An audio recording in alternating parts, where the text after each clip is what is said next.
Good afternoon, good evening, good morning, wherever you may be, and thank you for joining us for today's webinar, Conversations with Global Leaders, Building a Sustainable Future. This session is hosted by the NYU Alumni Association, and I want to thank John Pine, well known to you, for organizing it. This is one of our events celebrating the 10th anniversary of your NYU Abu Dhabi. I am Mariët Westermann, the Vice Chancellor of NYU Abu Dhabi, and I want to thank you for joining us today for this special program. The session is being recorded and it will be made available on our website later in the week, where you can also find other programs, including ones in this series.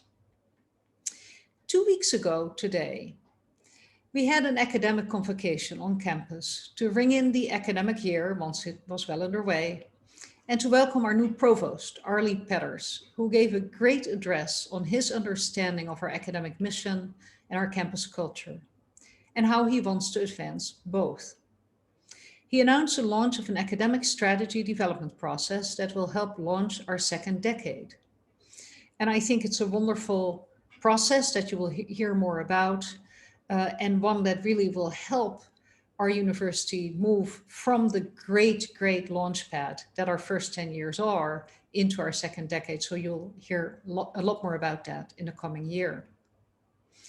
On the same occasion, I gave a state of the campus address that you can also find online on the enduring university, I spoke to what has made NYU AD endure the pandemic so well, despite the challenges we all face. And I talked about how our experience of being resilient in this time tells us something about what it is that is of enduring value about great universities. And the most important thing I said is highly relevant to you, our graduates. It was this: great universities exist by their students. The original purpose of universities is to equip a next generation of human beings with knowledge and methods for seeking truth, so that they may live lives of civic contribution and personal fulfillment. The highest mission of universities, in fact, exists in delivering such graduates to society. Our Conversations with Global Leaders series for the 10th anniversary brings together panels of our fantastic graduates who prove this point I was trying to make every day of the year. You, our alumni, live and breathe the mission of NYU Abu Dhabi in your lives in 80 or more countries. It is such an honor to have 4 of your cohort of 1,400 with us today to discuss a topic of pressing concern. And it is as pressing and as important now as it was before the pandemic. And we must continue to work on it. And that is a question of how we come together as a world community to ensure a habitable planet for all living things. Our amazing panelists, I'm going to ask them to show themselves, please, make yourselves visible on your cameras, please. They come to us from 4 different countries today and from quite different career sectors and stages of their careers. So let's meet them. I will call on them each and then ask them to say a few things about themselves so you get to know them if you hadn't met them before. Let's start with Maya Adams from the class of 18.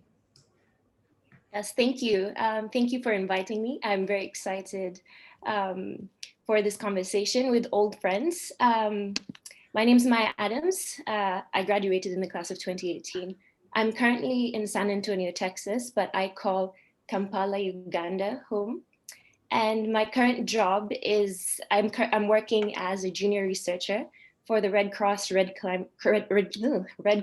Climate Center. Sorry, it's a mouthful. Under the SHEAR program, which is Science for Humanitarian Emergencies and Resilience.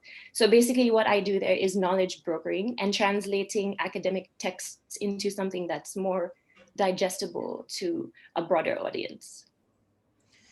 Boy, I have to say that is a useful skill for many academics to have. So no matter what the field, I would say, that's very interesting, Maya. Let's hear from Ben Hanse. Thanks so much, Mariët. Hi, everyone. My name is Ben Hanse, part of the class of 2015. So not quite the first, but almost there, the second class at NYU Abu Dhabi. And I'm currently based in Brussels, the capital of Belgium. But I am originally from the Philippines, and I do call that wonderful archipelago my home. I'm currently a strategy and operations officer with the Global Covenant of Mayors for Climate and Energy. We are the world's largest international alliance of mayors, cities, local governments, and their partners who are committed to fighting the good fight against climate change and helping cities accelerate their climate action on from ambition and into tangible action. So I'm very lucky to be able to be working in this field. It's an issue that has been close to my heart, and I'm so thrilled to see other alumni also taking this on together with all of us. Wonderful. Thank you, Ben.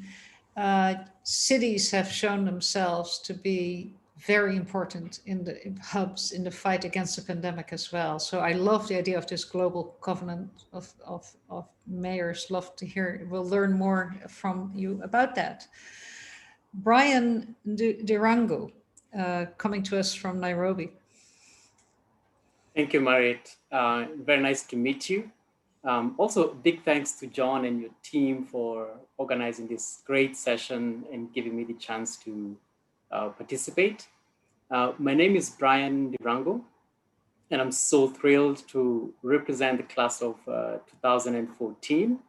I really, can't believe it's been 10 years since, I enrolled. So it's quite amazing to celebrate this milestone together.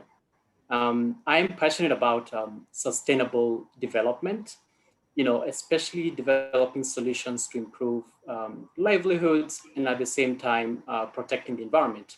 And so that's what I largely do as an environmental analyst at the World Bank. I'm based out of the office in Washington, DC, but for the last couple of months, I've been working from Nairobi, my hometown, just to be closer to my family during this tough time. Thanks, Mariët, and over to you.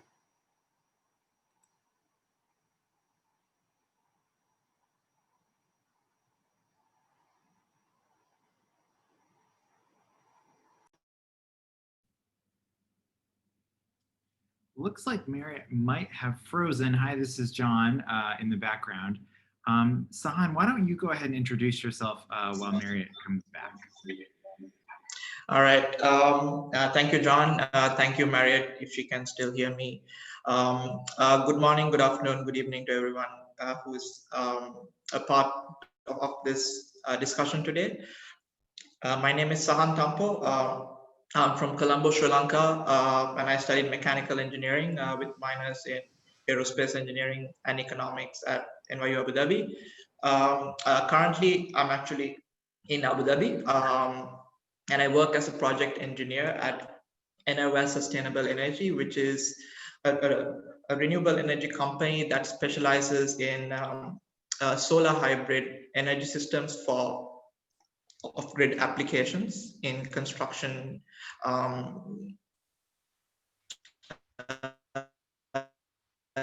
labor accommodation, and remote islands.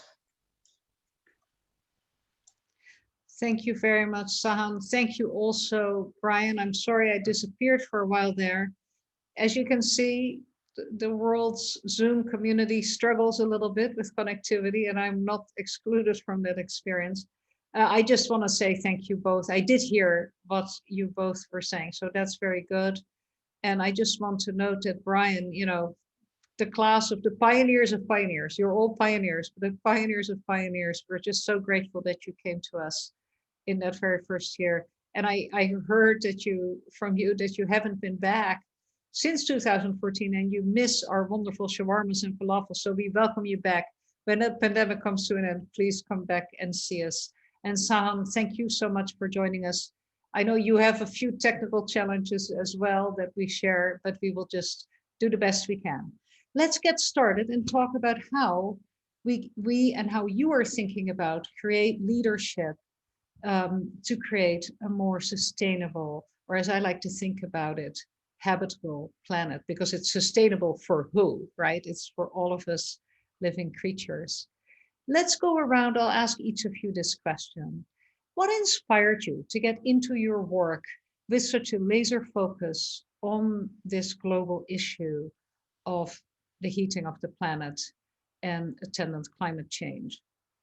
Let's see, I'm going to start in a different order. Ben, how about we start with you?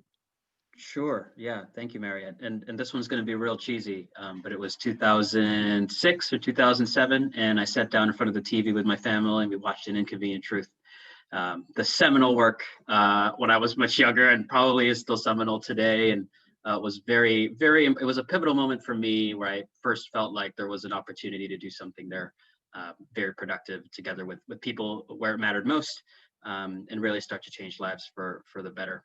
That sounds very romantic of it, but really when I saw Al Gore jump onto the little motorized machine that took him up to the chart where it showed how atmospheric CO2 and anthropogenic CO2 rose beyond his reach, it was a big impetus for me to sort of start thinking about what was possible. So yeah, An Inconvenient Truth.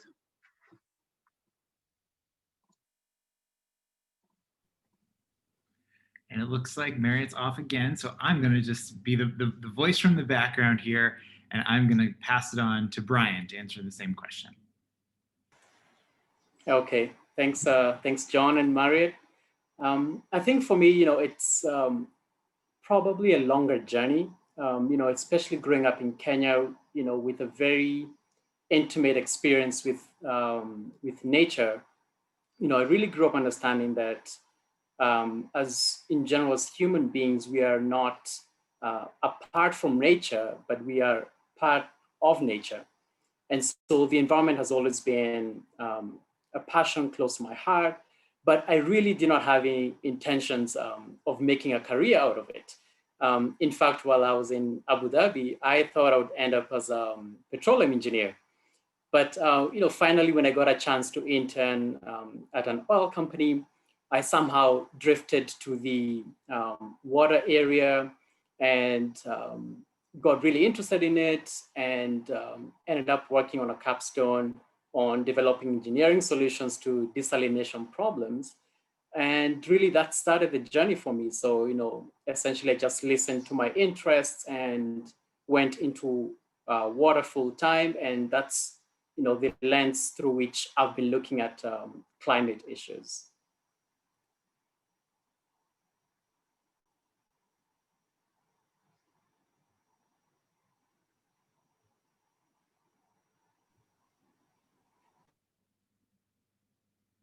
Thanks, Brian. And I think, before Mariët comes back, I will pass it on to Maya.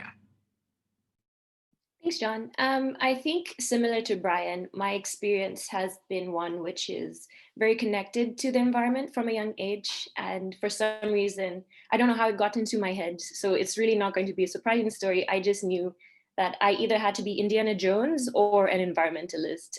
So the more practical one was an environmentalist. So yeah, that's basically it.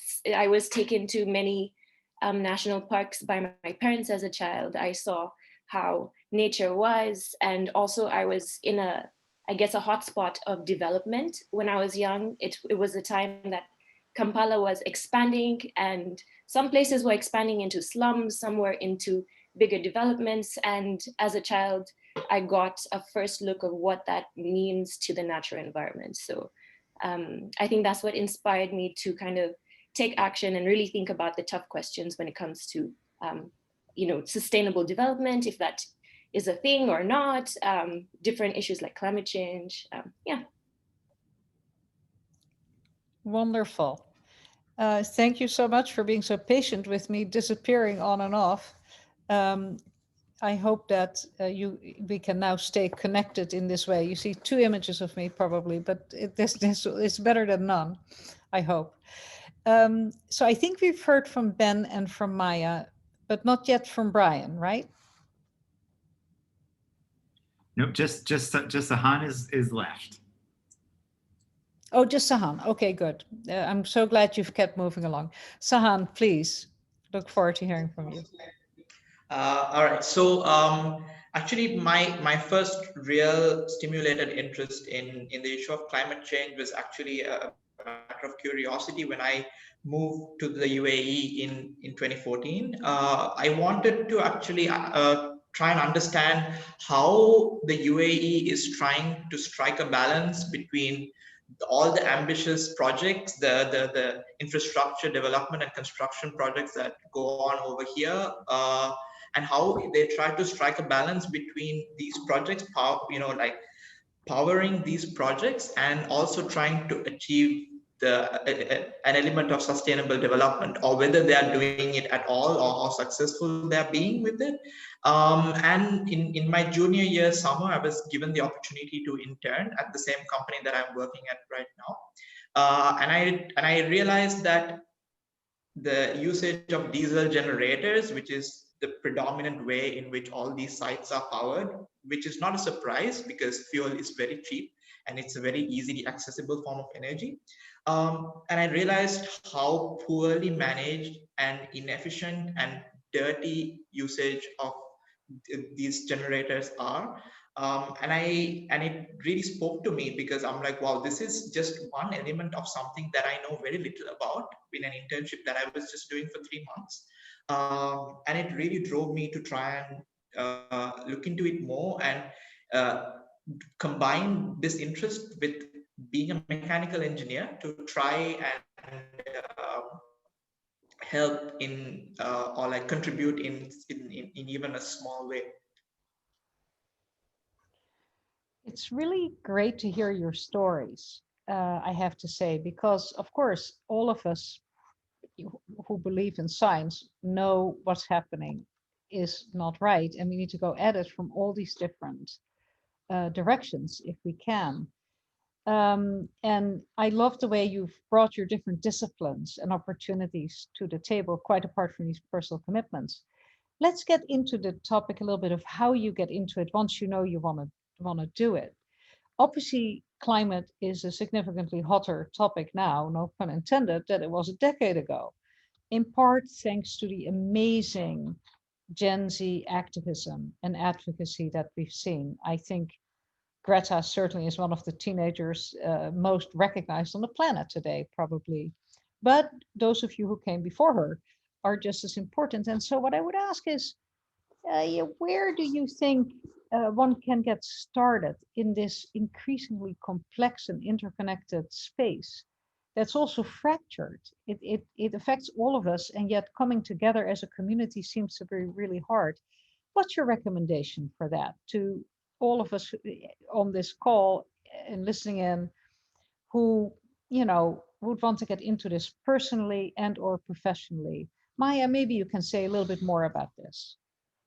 Right. I think like most important and life-changing questions, and I think that's one of them, you have to think, how am I individually going to be involved in this? What does climate change mean to me as an individual living in this planet, going about my daily business? I think different contexts call for different solutions and actions, and each context has different needs. So I think as an individual, as a person, as a human being on this planet, you really have to be considering how you interact with the world around you, what skills you have as an individual that you can offer to the movement, because climate change, and some people disagree, but climate change is an existential issue. And with things that span across all sectors and all systems of being, both human and non-human, there's so much space for action. And I really think the first step you need to take is really self-reflect, see how you interact with this world, and kind of look at the context you're in, and then do some research. I think everyone on this panel and everyone who's listening to this conversation has the capacity to kind of like say, okay, I'm going to do some self-research. I'm going to understand how I exist and the systems around me. And I really think that that's the first, or some of the first steps you can take to really think about how you as an individual can really contribute to that movement, I think. Personal commitment seems very important. I see Brian nodding quite a bit. how would you say people can get into this conversation?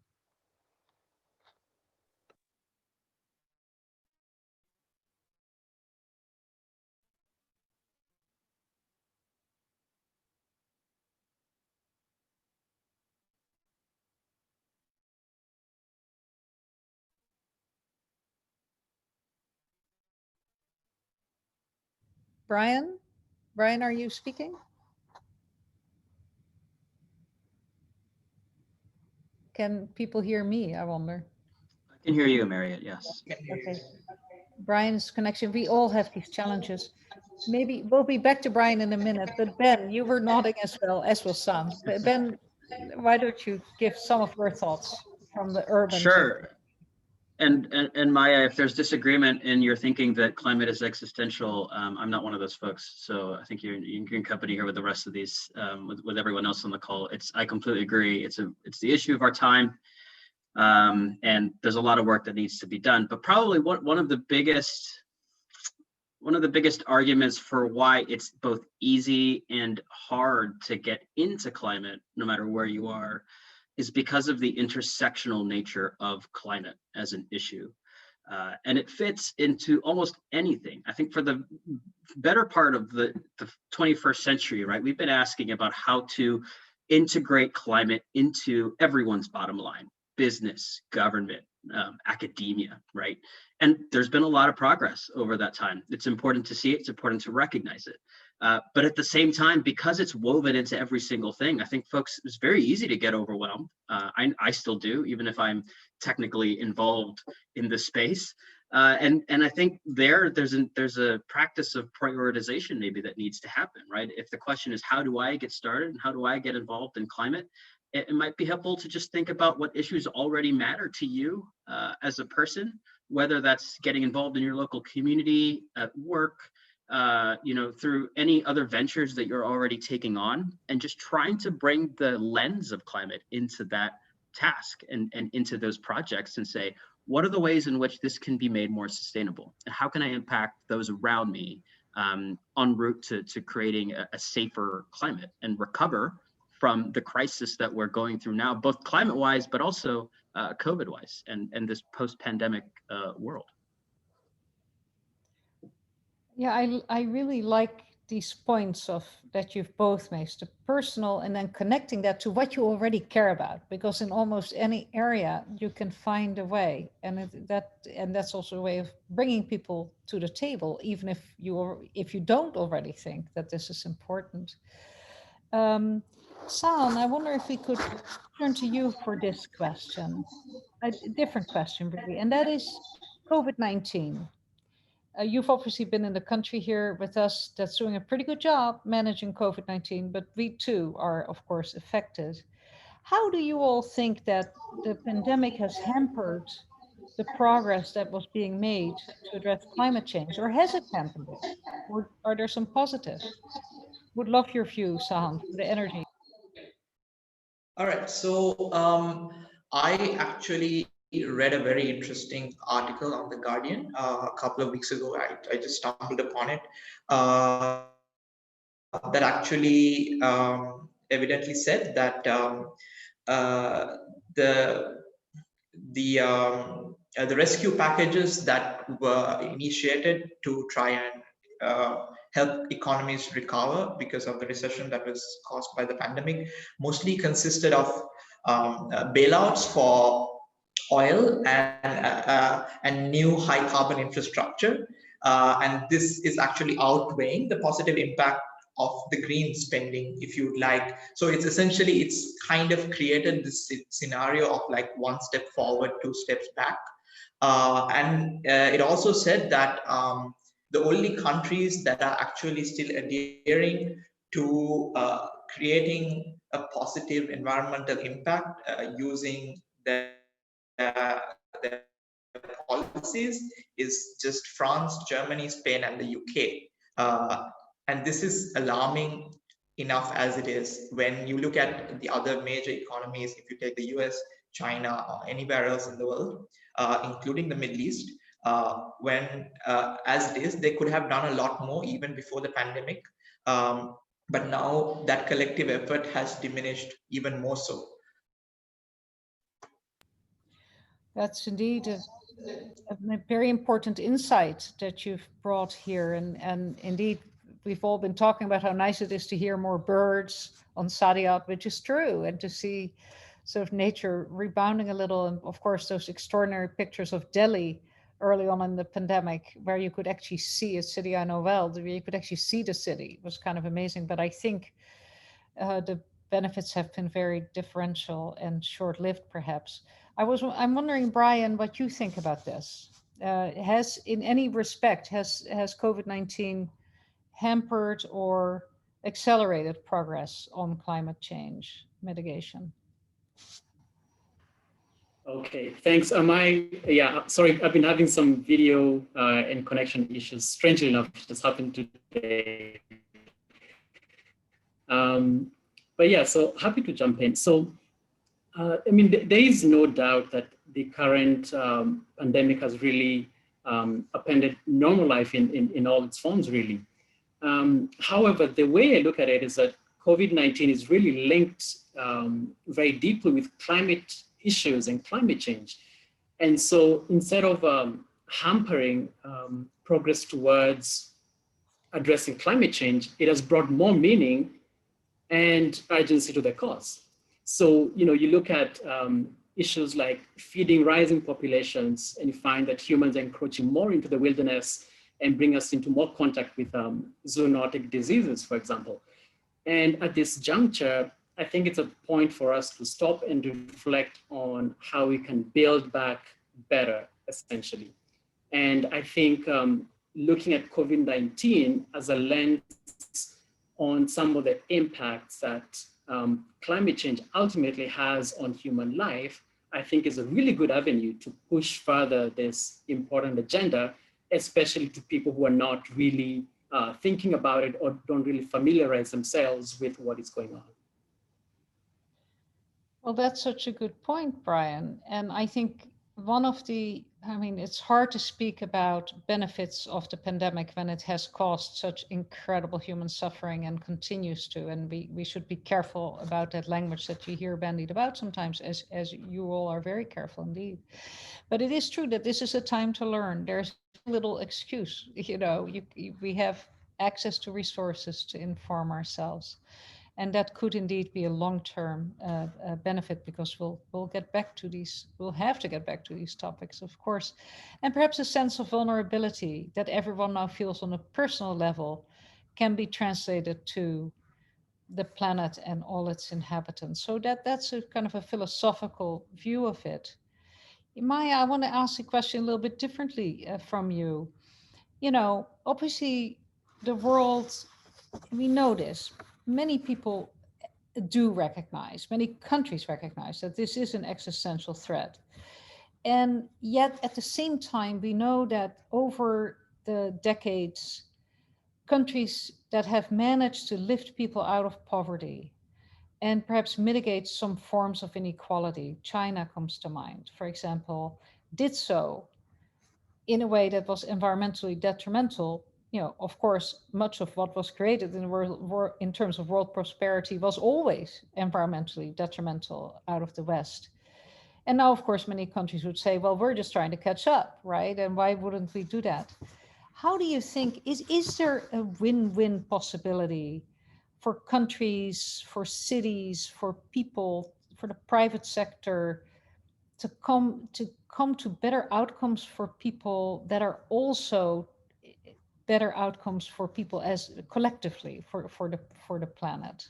Is a win-win possible? What's your view from the work you're doing in San Antonio? Right. Thank you.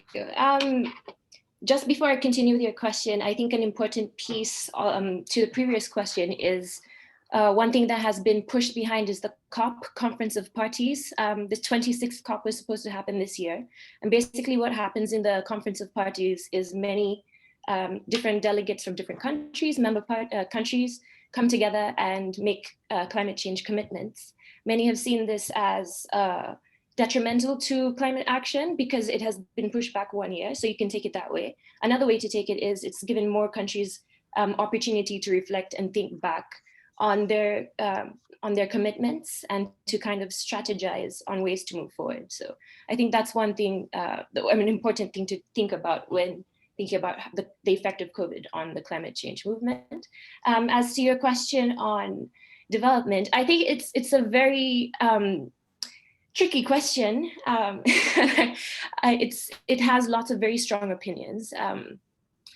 And what I am saying now may change the more I work into the sector and with different people. But as of now, and with my limited experience in these things, I would say that right now, the best thing is there's lots of conversation on what sustainable development means and what that means to different people and how that is then practiced.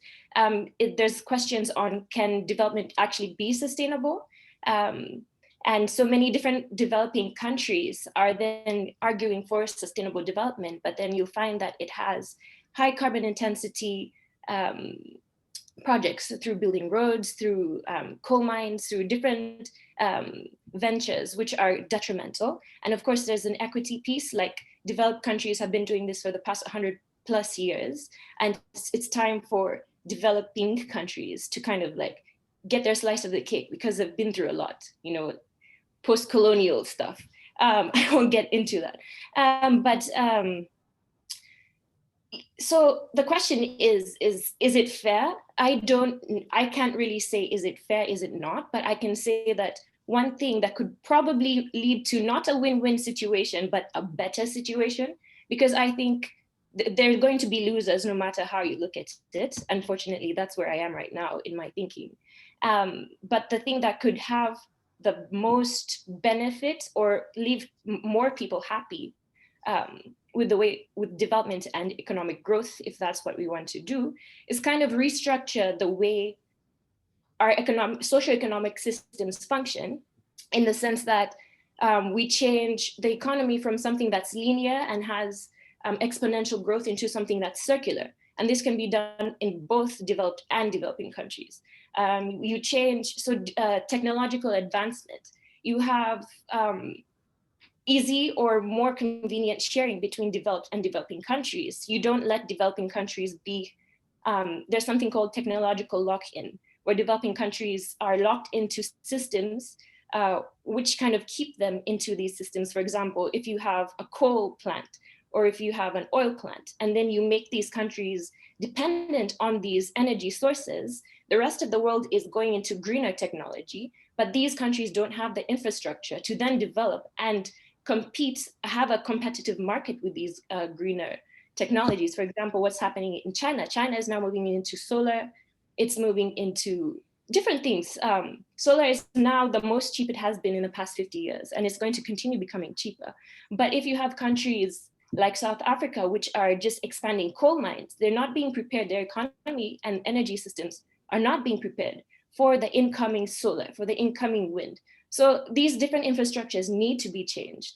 And I think maybe that will make things better for everyone. So I'm very skeptical of the term win-win, because I don't know, because of a combination of historical and current economical factors kind of make win-win impossible. Yeah, that's what I think. That's very salutary thinking. And I like your thinking about, going from the linear progressive to the circular idea. It's really quite beautiful and appealing, and may it be possible, I would say. Our new business and economics major, our business and society major, which is launching soon, our business and society major is precisely geared not to be a mini MBA program, but to talk about not the economy we have, but the economy we want to have for greater equity and justice. So that's very interesting. Ben, I want to go back to you for a second to ask similarly that question. Let's not talk about win-win. I agree with Maya. Let's just do the best we can together. And this is because you are so involved in the question of cities that I really want to ask you this. A lot of the conversation in urbanism today is focused on vertical integration, right? Vertical integration and then broader what you could say horizontal stakeholder engagement, getting buy-in from regional, national, international, and supranational organizations and entities, partnerships that are public-private, between the academy and other forms of civil society, and so forth. Yeah, that's a lot. That's a lot of complexity to manage, and the city beautifully exemplifies it, to my point of view. How can we make progress with all of these stakeholders while also innovating in how we, mitigate climate climate change through science and research and so forth? What's the value of all this integration from your perspective? Thank you, Mariët. I think the weight of that question cannot be overstated. it's a massive one, and it's important to note that climate is a systemic issue, and systemic issues often require systemic solutions. Now, that's not to say that the only solution to climate is systemic, but to Maya's point, if there's no win-win, at the very least there is a better situation, and at this point, making progress really requires a lot of collaboration, a lot of partnership with all of these stakeholders that you've mentioned. At the Global Covenant of Mayors, we work very closely with both national and supranational organizations like the European Commission, its constituent member states, other countries around the world. We also work with the private sector, including Brian's parent organization at the World Bank. We've just launched the City Climate Finance Gap Fund that helps bring both IFIs and cities a little closer together to fund projects that maybe those local governments who don't have as much financing or capacity to allow them to be able to build those projects. And as Brian said, sort of build back better in this post-COVID environment. Collaboration with academia, we're partners with Student Energy, which is an organization coming out of Vancouver in Canada, right? And I say these just all of the most tangible examples that come out of my head, but there are so many others. And the point being that no one entity, person, organization, as much as I love Christiana Figueres, the architect of the Paris Agreement, no single person can solve this issue on their own, and it requires all of us. If we're going to have a climate solution that is serving everyone, it requires everyone to be at the table. And yes, that totally runs the risk of having too many cooks in the kitchen. And that's an issue, and we need to work to mitigate that. But at the very least, there needs to be this broader understanding of what it takes, a little bit of personal sacrifice, but a lot to gain collectively, mutually, through a lot of that work, and bringing together all of the specialist knowledge that exists across sectors, and making that progress happen step by step. And the dirty work does need to take place. We see at the very high level conferences, COP26, Maya referenced, a lot of what we see out of there is the product of a lot of the dirty work that's happened over the years preceding, conversations that we never see, closed door conversations and lots of working meetings to try to get to just inch forward ever so slowly. And that's why it's important as well. And I think, other folks on this call, Sahan, Brian, Maya, you all can speak to this. It's just as important to have innovation being accelerated by the people who can move a lot faster than the international community, because that's where some of the brightest solutions are going to come from. That's very well said, and that's why we have universities. And I think why so many universities are in cities, because they mobilize people together. They show actually that integration can happen and can lead to stunning innovation. The city itself as a form is in a way an amazing human accomplishment. And it's been quite capable, even though we tend to complain about cities, they're also pretty great. That's right. I want to go back to Sahan for a moment and ask, so many in our community are, of course, very interested always in what the country is doing, even if, as many of our alums you're not from the Emirates. What is the UAE doing towards sustainable development these days? Can you talk with a little bit of precision about that? Sure.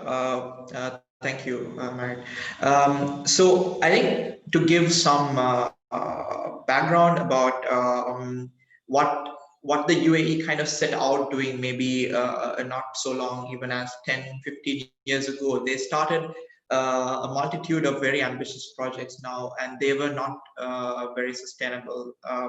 One is the World's Islands. If you guys are familiar with this is in Dubai. They aimed at trying to build model of the world using landfill on, in the sea of like man-made islands.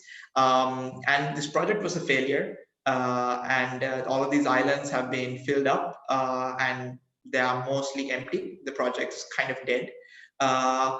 But they realized, okay, that they're doing something wrong here, and it can't go around building stuff. There's this impact that is having on the having on the environment. So they tried to kind of reverse these effects by introducing. So in Dubai, for example, there's the Dubai Shams net metering program. So what that means is individuals as well as corporations are incentivized to diversify their energy generation by adding solar, and in return they can also supply the excess solar that they're not using back into the grid, and they get an incentive in the form of credits. Basically, they get a concession on the electricity bill. And in Abu Dhabi specifically, there are the Masdar city where I am right now. They have built large-scale solar plants, and they're also trying to focus a little bit more on wind and kite power a little bit more. But I think one of the main points of contention is the fact that there is not a lot of synergy between the two Emirates. Dubai kind of does its own thing, and I think the Shams metering program is one of those things that is very effective, but Abu Dhabi is still to introduce something of the form. So I think they kind of need to have some common ground in terms of how they approach things. But it's just, look, I understand that there's a lot of other important things going on right now with the pandemic and whatnot. But even before the pandemic, there's a lot to do with mindset, especially when it comes to private sector. When the common language spoken by private sector is money. So no matter what you do, you have to give financial incentives. Otherwise, things don't fly.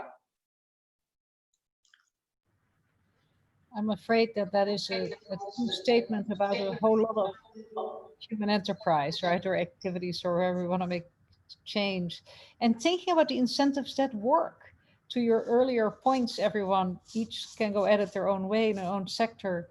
Probably it is a fact that seeing an economic benefit of some sort is probably helpful to make change a little faster.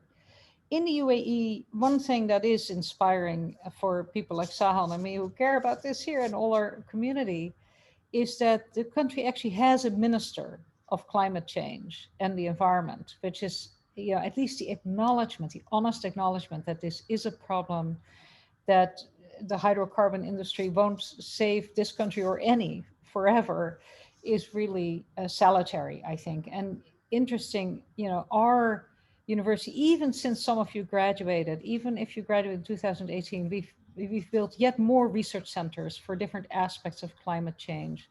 A water research center that works on more sustainable desalination, more efficient desalination. Another lab, an engineering lab that works on sustainable building materials made from the slurry of desalination, the kind of the really salty stuff that's left behind. Of course, you remember John Bird and his coral reef research. Who can forget John Bird, right? All this work continues, modeling of climate change mathematically in the Arab Peninsula, monsoon flows and things like that. It's really, we're developing a really great footprint, literally a good footprint in this work. And your fellow students, those who have come after you, are constantly holding us accountable, doing so much of the work that you started and pushing us harder. We're about to appoint, we're in the very late stages of appointing a director of environmental sustainability and stewardship, combining the structural and the personal, right? Stewardship is also a very personal thing. And we're very excited for that position in my office to help connect the dots, do the kind of integration we've been talking about and connecting, so you can meet people where they are on this issue and help everyone find a way to contribute to mitigation. So that's just something that I want to share with all of our alums since you're with us here. Let's see. Here's a question I wanted to ask Brian about, and this is this word we hear a lot these days, maladaptation. Of course, we're interested in adaptation. We need adaptive processes to make change and mitigate global warming. But as a lot of finance, including the World Bank's finance, is being poured into adaptation, a lot of people in the community who care about this are also worried about maladaptation and unintended consequences. That's taking some of the actions we're taking to mitigate climate change may end up increasing people's vulnerability in various ways now or in the future. How do you think about that, Brian? Is maladaptation a risk, and what does it really look like? Yeah, that's definitely a very interesting question and one that deserves a lot of thought. So I think one way that perhaps I can start by pointing out is which used to traditionally having traditional engineering solutions to problems that we face through climate change. So for instance, rising sea levels, we'll build dikes and levees and so on. But for example, right now there's a lot of work being done on exploring nature-based solutions. And these are not conservation efforts, but engineering solutions to actual problems that people face, right? So, you just mentioned John Bart's work on coral reefs. So, looking at these coral reefs as ways of, breaking waves and reducing effects of rising tides, looking at mangroves as a way of, both supporting, reducing the effects from on coastal communities, but at the same time, providing, nutrition to communities, whether it's shrimp farming, whether it's harvesting of mangroves. So there are solutions that you can look at that will be good for the community and also good for the environment. But sadly, these are not mainstream right now. And that's one way in which you could call maladaptation. Something else that comes to mind is, for example, when we all advocate for tree planting, but you find cases where, people plant, but this is really detrimental to availability of water and even worsen the effects of climate change. So something else that comes to mind is on when we talk about climate smart measures, for instance, in agriculture, which is an area I'm working on to look at how we can improve the adaptation of farmers. But then, you find that many of the solutions that get proposed are very technically, or if they can, there's not enough training, losing, if their crops fail, they've got loans for newer technologies and so on. So really, this is an issue that has to be brought to the table with all the stakeholders engaged. The communities whose problems are trying to solve, the private sector actors, the national or local government to generate solutions that will actually be useful to the people you're trying to assist and benefit. Thank you so much, Brian, for that very thoughtful answer and those very specific examples in engineering and agriculture. The shift to different ways of fixing these problems is what seems so important. Maya, did you want to come in on this topic of maladaptation? What are you seeing? What do you think it looks like? Yes, right. So thank you, Brian. I think you've brought up really good points. And to kind of reiterate what you're saying, today my English is out. Maladaptation happens when adaptation measures that are intended to have positive effects then do the opposite and have increased vulnerabilities of communities. And from the research that I have done and the things that I've studied, a thing that isn't discussed as much when you're having conversations about maladaptation is the technocratic feature of it. So what happens is companies, organizations, academic institutions move to countries where or to communities where adaptation measures are needed. Some solution needs to be planned. Like you said, Brian, a deck needs to be built. A dam needs to be put here. But unfortunately, what happens is these approaches are very siloed. So usually what happens is they're very specific to the natural sciences and engineering. So you'll see engineers and natural scientists move into communities, look at the physical factors, determine an action plan, implement the action plan, and have it exist there. But there's a central piece that's missing. And I feel that this is what causes many cases of maladaptation, where communities are actually put into more vulnerable situations, is that the communities are not consulted throughout the process. There is no utilization of the social sciences. So what you have here is people coming in, looking at a situation, providing a solution without incorporating the community during the process, before the process. So in the ideation process times, during the process and after the implementation. So what happens, you find, is that these projects exist in silos where people and communities are not interacting with that. So in the end, it ends up being a waste of money and resources, increases the vulnerability of communities. And so, yeah, basically, and I would say like there are three main kinds of maladaptation. And the first one would be where communities are actually, vulnerability is increased. The second would be, I think, where path dependency, again, what I spoke of before, when countries are given solutions and that results in them being inflexible to other solutions in the unforeseen future. So you have places like, let me give you an example. So in 1999, Santa Barbara had a desalination plant that was built in the area.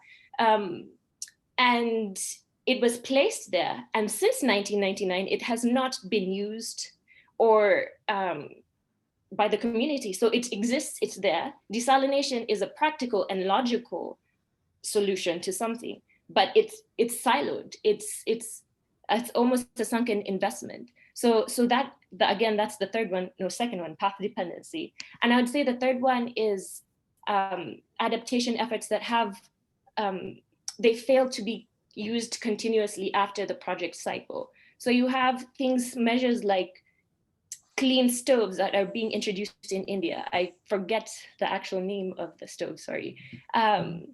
But you have these energy efficient stoves being introduced to communities and women in India, rural communities in India. The thing is that they're not being used. And again, technically, it seems like a good solution. In practice, it's not, because it does not consider cultural particularities. So women in India, at least in the communities that I read about, actually require large stoves because they have large families. And these large families need a lot of food. And none of these stoves can actually carry the capacity of what these women need. So they just go back, cut wood, make what they know, use what has been working for hundreds of years, So without the cultural context, without looking at humans, the actual humans in the process, you miss a whole piece to adaptation, which I feel then causes maladaptation. Yeah. Those are just such helpful examples to understand in real terms what maladaptation means, and that it's been going on for a long time. It's a long history. But at this critical moment, we can't afford to have such sunk costs or maladaptive investments. It's going to take too much. So thank you so much. This has been such a beautiful and moving conversation to me. Each of you represents just this incredible combination of expertise, passion, compassion, and vision that I think represent the best of what NYU Abu Dhabi and its student and global alumni community are. I want to say that together, you've really put substance behind this term we hear a lot these days, climate justice. You know, to frame global warming not just as some environmental or physical problem only, as hard as it is, but as an ethical and political one that we need to figure out a way to solve together. So I really want to thank you for this. I could keep speaking with you all evening and we could all keep listening to you because it's so significant to hear how much, even in the short few years since graduating, you have already learned and accomplished. We are just so proud of you. Since I have you with us, I want to ask each of you, since this is such an uncertain time for so many of our students, and yet you show such resilience and hope in what you have been telling us. If each of us would just give a little bit of advice, at 10 years, we're reflecting a lot, you know, on advice and what we've learned from our students and with our students. What is one piece of advice you would share with the students who are here now, who've come after you? And it doesn't have to be about this. It can be a topic. It can be about anything at all. Why don't we start with Sahan? I wasn't ready to be starting first. I usually go last, but no problem. Yeah, so I think as an engineer, it's something that I've learned, but something that is applicable for any aspect, any major that NYU students are studying is paying attention to the smaller details of things, because it's not all that difficult to kind of look at a problem, look at a certain situation, a certain challenge, and come up with a solution. But it's about how you take those challenges and look into it deeper to understand the finer aspects of it, which can actually help a lot more people than you actually set your mind on initially too. That's a wonderful piece of adaptive advice, actually. Flexibility, adaptability are so important. Ben, what would you like to share with the community? Yeah, I agree with that as well, Sahan, and thank you, Mariët. It's okay to fail. It's okay to stumble. I think is a big one. I have to credit my partner Anna for telling me that and for teaching me that over the last couple of years. But you know, I think NYU AD is a very high octane place. I remember when I was there, folks were going left and right, and you were doing everything all at the same time. And I'm sure that that's the case for many students right now, and alumni and staff, administration. Mariët, I'm sure you've got a very full plate or 10 plates on your hands. And I commend you for all the work that you've done with NYU Abu Dhabi. But it's okay to stumble sometimes, even if it's an issue as big as climate, an issue that requires a systemic response like climate. I think you don't find out the end game until you fall down onto the ground a couple of times and find out how to get back up. And so, you know, so long as we all remember why we're doing what we're doing in the first place, what inspired us to get started, and remember that, as you say, there's a growing community of peers, of students, and in terms of this group right here, who I'm speaking with, friends who we can rely on, count on, and work with going forward. Thank you, Ben. It is all right to stumble. It is all right not always to be high octane all the time. And we are here to hold each other. That's an incredibly important message, and we have to keep saying it in this time. Brian, please, what would you say?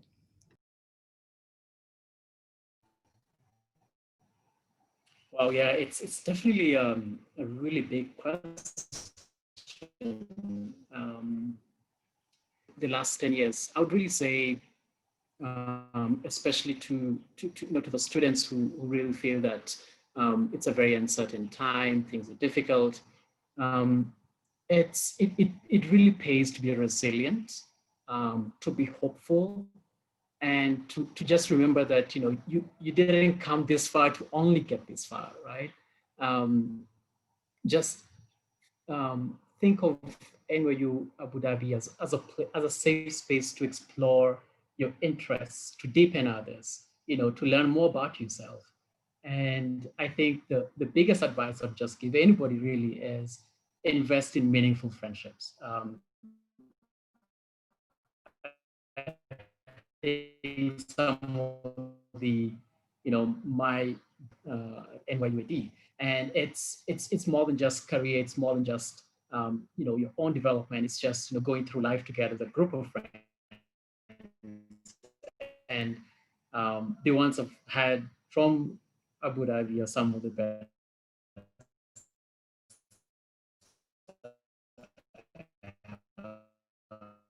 So that is something that. Brian, you may not have a perfect connection, but your message was perfectly clear. Invest in meaningful friendships and how much they've meant to you. It just shines through. And I certainly think that that is one of the great ideals that an undergraduate college community can deliver through life. Through life, this has been true for me and the college I went to. So thank you so much for saying that. And Maya, would you give us your advice in closing? Sure. Yeah, thank you, Mariët.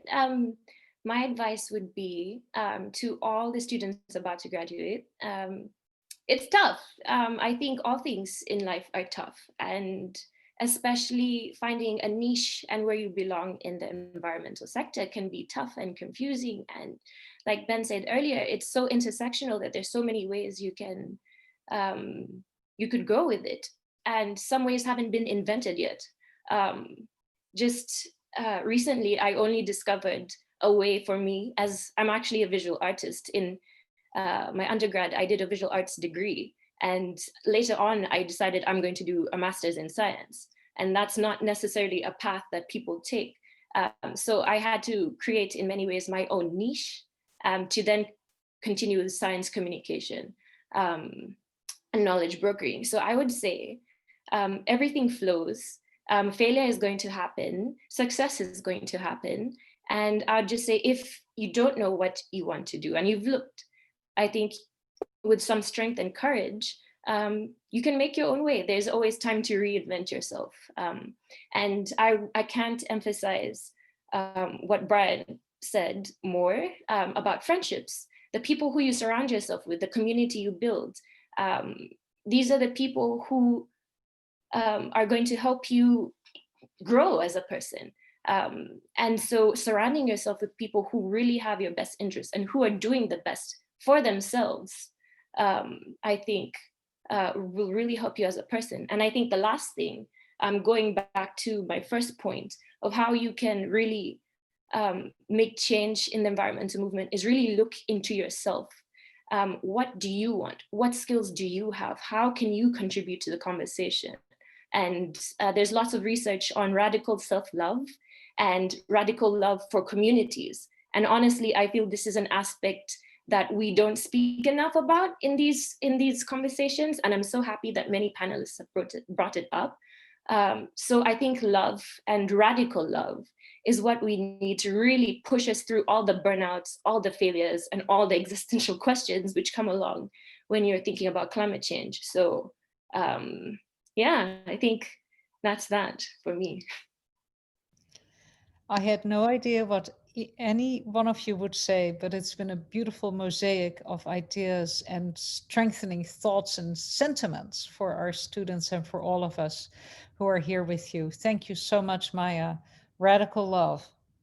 Radical love goes a very, very long way. I truly believe that. But I do want to say to you, Maya, and you have that beautiful interdisciplinarity that we so love about NYU Abu Dhabi, art over the science and now in policy and so forth.